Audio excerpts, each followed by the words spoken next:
Income tax द्वारा 10 दिनों तक की गई छापेमारी और पड़ताल खत्म होने के बाद राज्यसभा सांसद और लोहरदगा निवासी कांग्रेस के दिग्गज नेता धीरज साहू का बयान सामने आया है।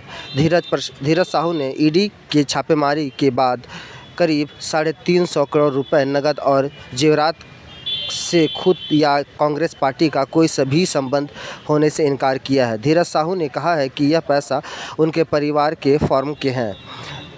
नकदी के काला धन होने के भाजपा के आरोप पर उन्होंने कहा, मैं पहले ही कह चुका हूं कि यह पैसा मेरे परिवार की व्यवसाय कंपनियों का है। आयकर विभाग का पक्ष आने दीजिए, चाहे वह काला धन हो या सफ़ेद धन। मैं बिजनेस लाइन से नहीं हूं, इसका जवाब मेरे परिवार के सदस्य देंगे। मुझे नहीं पता कि लोग इसे कैसे देख रहे हैं, लेकिन मैं विश्वास के साथ कह सकता हूं कि इस पैसे का कांग्रेस या किसी अन्य राजनीतिक दल से कोई लेना देना नहीं है। कि मैं तकरीबन 30-35 साल से सक्रिय राजनीति में हूँ। उच्च राजनीति में तो 1977 ईस्वी से हूँ, लेकिन मैं सक्रिय राजनीति में मैं 30-35 साल से हूँ।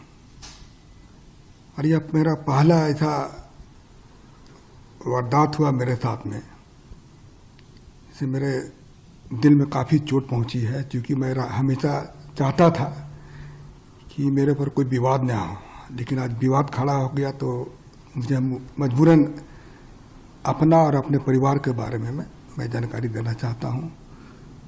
मेरे बड़े भाई शिवप्रताप साहू 2 बार रांची के सांसद रहे हैं, और इसके बाद हम लोगों ने काफ़ी कुछ विकास का काम किया।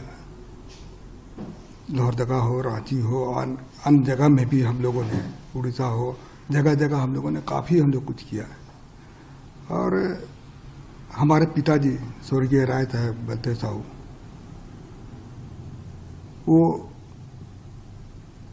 भी काफ़ी गरीबों का मदद करते थे, समाज सेवा करते थे, और हम लोगों ने कॉलेज स्कूल काफ़ी सारा खोला हम लोगों ने। लेकिन आज इस तरह से जो हो रहा है तो मुझे काफ़ी दुख पहुंची है, और मैं दावे के साथ कह सकता हूं कि जो पैसा पकड़ाया है वो मेरा फर्म का पैसा है। हम लोग शराब का व्यवसाय में तकरीबन हम सोचते हैं कि 100 साल से भी ऊपर हो चुका है, और उसकी सारी जानकारी मैं आपको दे रहा हूँ कि इन 100 साल में हम लोगों ने सरकार को काफ़ी कुछ किया, काफ़ी रेवेन्यू दिया।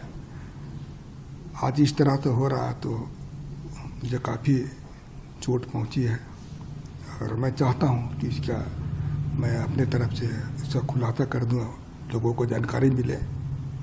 और मैं दिल्ली में ही था, आप लोगों से मिलना चाहता था, लेकिन कुछ परिस्थिति ऐसी आ गई थी, आप लोगों के सामने आने में मुझे शर्म महसूस हो रही थी। और मैं राजनीति छोड़ करके मैं अपने बिजनेस में भी नहीं ज़्यादा ध्यान देता था। बिजनेस मेरे परिवार वाले करते थे, और कभी कभार मैं पूछता था बिजनेस के बारे में। बाकी हमको अधिकतर समय मैं राजनीति में ही अपना समय दिया।